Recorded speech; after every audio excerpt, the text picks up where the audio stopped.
Assalamualaikum warahmatullahi wabarakatuh.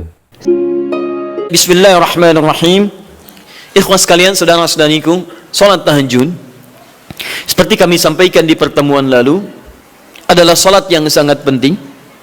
Ingat, kalau di pertemuan lalu kami sampaikan 4 keutamaan tahajud, hari ini saya tambahkan 2 dan 3 yang lain langsung dari Al-Quran.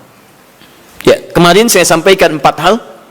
1, masih ingat Quran surah ke-17 ayat 79 sampai dengan 81 itu.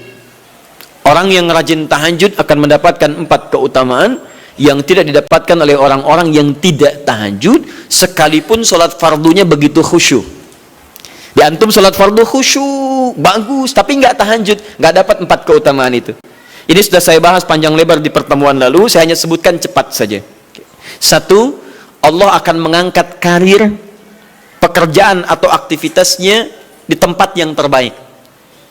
Ya, jadi kalau antum misalnya pengusaha atau orang karir di kantor dan sebagainya, itu akan cenderung kemudian ditolong oleh Allah, diangkat ke tempat yang terbaik.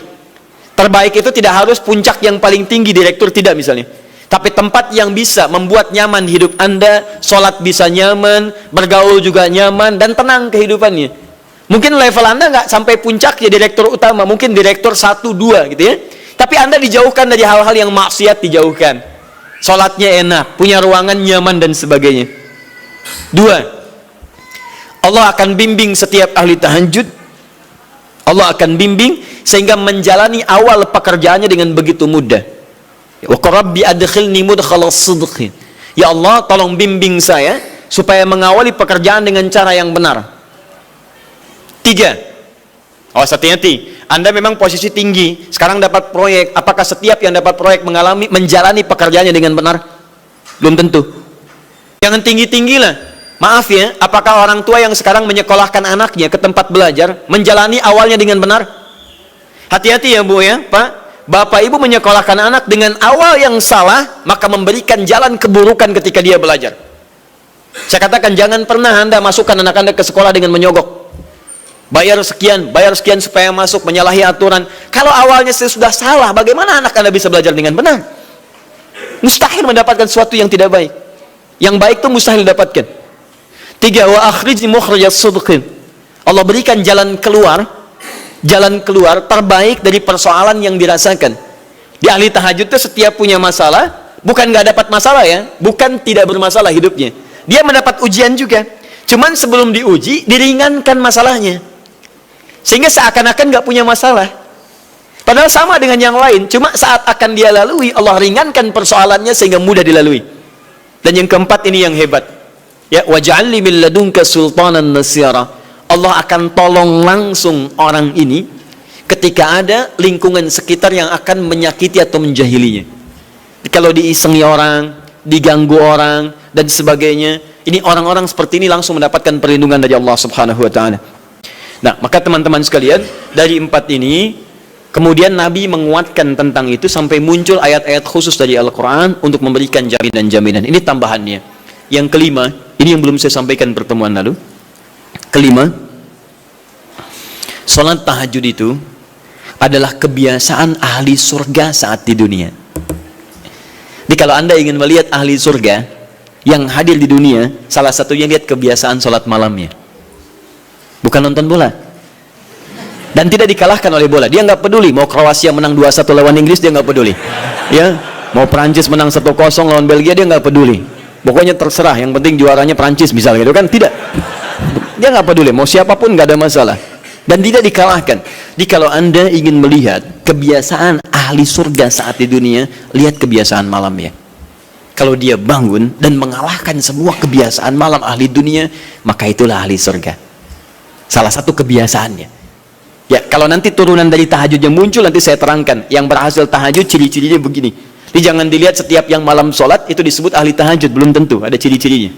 Tapi ciri yang pertama, yang melekat kuat, kelihatan nampak, pertama adalah ciri ahli surga, dia memiliki kecenderungan untuk sering bangun malam. Dalilnya Quran surah ke-51, ayat 15, sampai dengan ayat ke-17-nya. Innal muttaqina fi jannatin wa uyun. Sungguh di antara orang takwa itu nanti akan ada yang mendapatkan hadiah taman surga. Apa keistimewaannya? Akhidhina ma atahum rabbuhum innahum kanu qabla dzalika muhsinin. Sungguh kebiasaan mereka itu saat di surga, keutamaan surga, taman surga ini, mereka akan langsung mendapatkan semua kenikmatannya dari Allah langsung. Kalau surga lain diberikan lewildanun mukhalladun, pelayan surga. Dikala antum ikhwan oleh bidadari surga, yang akhwat oleh pangeran-pangeran surga. Ganteng cantiknya nggak usah dibayangkan, tak terlukiskan. Ada hurun in, ada seperti mutiara, ada seperti berlian. Oh, indah sekali. Dan kata Nabi, mala ainan ra'at wala udhunun sami'at wala khatara ala qalbi bashar. Ya, nggak pernah dilihat di bumi. Dia mengantarkan bi aqwabi wa abariq wa ka'sin min ma'in, bawa gelas-gelas yang berleburan mutiara, emas dan sebagainya. Nggak seperti ini, nggak ada merek Akhir TV di sana nanti. Ya, semuanya indah. Tapi nggak terbayang. Tapi taman surga tidak. Allah langsung yang berikan tanpa perantara. Kun fayakun. Gak usah dibayangkan, laisa kamitslihi syai', ada seketika. Tapi yang hebat, apa kebiasaan ini? Kata Al-Quran langsung, ini Allah yang mempersaksikan. Innahum kanu qabla dzalika muhsinin. Mereka itu ahli ihsan saat di dunia. Ayat 17-nya, kanu qalila minal laili ma yahja'un. Mereka itu malamnya sedikit tidurnya. Jadi punya kebiasaan bangun malam. Jadi kalau Anda, ini cara memahami ayat itu begini.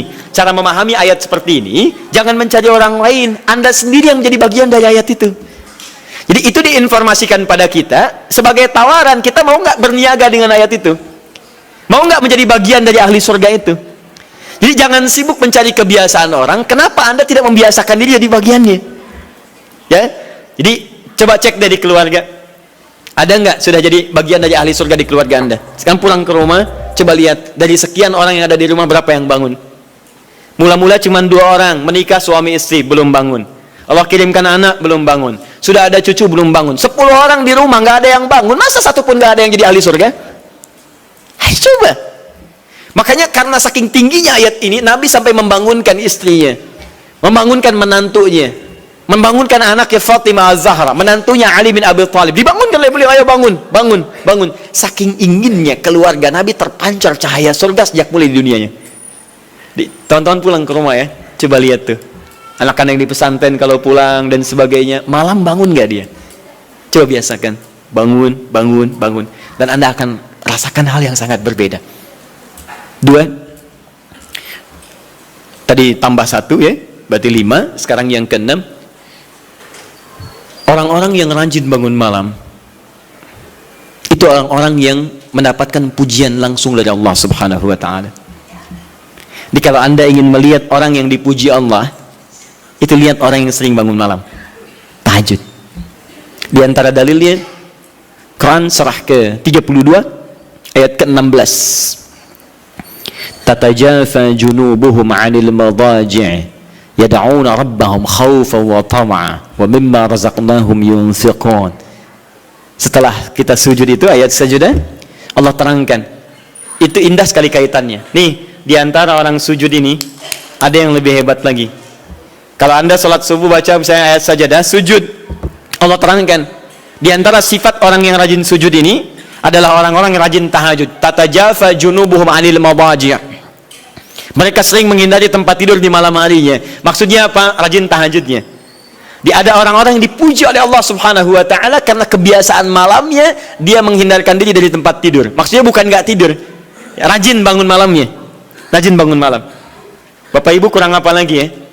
Kalau ada orang dipuji misalnya saat di dunia, presiden memuji seseorang, artinya presiden menyukai dia. Artinya presiden menjamin kemudahan baginya. Kalau ada orang yang dipuji Allah, artinya Allah mencintai dia dan menjamin kemudahan dalam kehidupannya. Maka dekati orang-orang seperti ini. Saya sarankan kalau antum punya teman, ikhwan sekalian, sedang mabit misalnya atau tugas dinas keluar, tiba-tiba tengah malam di hotel dia bangun sholat, itu teman terbaik Anda. Saya katakan pada Anda, tandai orang ini dan dekati dia saat di kantor. Bangun ukhuwah dengannya, persahabatan dengannya. Maka ketika Anda mendekati orang-orang yang dipuji oleh Allah, maka Anda pun akan kedapatan bagian dari pujiannya. Karena mustahil orang yang dijaga oleh Allah mengajak Anda pada maksiat, itu mustahil. Mustahil. Sama teman-teman yang masih di kampus, kalau malam-malam misalnya di asrama atau pulang, tiba-tiba ada orang-orang yang kelihatan sholat malam, dekati orang ini. Jadilah bagian dari sahabatnya. Dan dengan itu saya ajak Coba cek pasangan hidup Anda. Jangan-jangan selama ini Anda berdua belum mendapati sesuatu yang terbaik. Kalau ibu ingin suaminya dipuji oleh Allah Subhanahu wa taala, maka bangunkan malamnya supaya dia sholat. Kalau istri Anda ingin dipuji oleh Allah Subhanahu wa taala, bangunkan malamnya supaya dia sholat. Dan kalau bisa keduanya kompak. Pernah kan saya sampaikan di pertemuan lalu, Nabi menyampaikan, lihat rahimallahu ra'an atau rajulan, Allah merahmati seorang lelaki, kemudian yang bangun di pertengahan malam dia sholat, lantas membangunkan istrinya dan mencipratkan air di wajah istrinya supaya dia bangun menunaikan sholat malam. Seperti Allah merahmati seorang istri yang bangun di malam hari untuk sholat, kemudian dia mencipratkan air di wajah suaminya supaya bangun untuk sholat. Saking tingginya mendapatkan pujian Allah, sampai kata Nabi SAW, ayo bangunkan istrimu sekalipun kau cipratkan air di wajahnya. Tapi mohon izin Bu ya, maksud hadis itu kalau sudah ada komitmen dan rencana bangun di malam harinya. Nggak ya? Bukan ibu ngaji sekarang, suami nggak hadir. Terus dengar itu, terus nggak punya rencana. Aduh, saya pengen suami dipuji Allah. Masya Allah, malam-malam segayung Pak. Mama kenapa? Hadis Nabi Pak. Oh, hadis Nabi. Aduh, siapa yang ngajarin? Nah, itu yang repot. Paham ya? Baik, sudah yang terakhir. Ini menunjuk pada keutamaan tahajud. Kemarin 4, saya tambahkan jadi 3. 1, masih ingat tadi yang pertama apa? Allah Subhanahu wa taala menjamin ia sebagai ahli surga, kebiasaan yang ada di dunia. Yang kedua, Allah memuji orang ini. Dan yang ketiga, tahajud itu kebiasaan orang soleh yang ditekankan oleh Al-Quran dan hadis Nabi SAW. Kebiasaan orang-orang soleh. Jadi kalau yang pertama ahli surga, kedua dipuji Allah, yang ketiga langsung dikuatkan orang-orang soleh. Dan orang-orang soleh itu, mohon izin ya, maaf, orang soleh itu tempatnya saat di surga, itu sesurga dengan semua nabi. Semua nabi dan rasul. Ayatnya ada di Quran surah keempat An-Nisa ayat 69. Paling kanan di pertengahan. Wa may yuti'illaha wa rasul fa ulaika ma'al ladzina an'ama Allahu 'alaihim minan nabiyyin was-siddiqin wasyuhada was-salihin wa hasuna ulaika rafiqa. Siapa yang mau menaati Allah dan Rasulnya, maka dia bisa sesurga dengan orang-orang yang telah Allah berikan jaminan nikmat surga untuk mereka.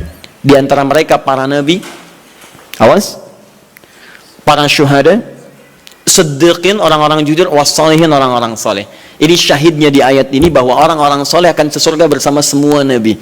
Saya pernah katakan pada Anda, kalau beberapa nabi saja, maka bahasa Arabnya bukan nabiyin, tapi anbiya. Anbiya. Karena itu ada surah ke-21, surah Al-Anbiya. Di situ dikisahkan beberapa nabi saja. Puncaknya di Quran surah 21 ayat 83 sampai 90. Di situ ada kisah Nabi Zakaria, kisah Nabi Yunus, kisah Nabi Ayub dan sebagainya. Anda bisa baca itu, ada turunan para nabi, tapi tidak semua nabi dikisahkan. Wassalamualaikum warahmatullahi wabarakatuh.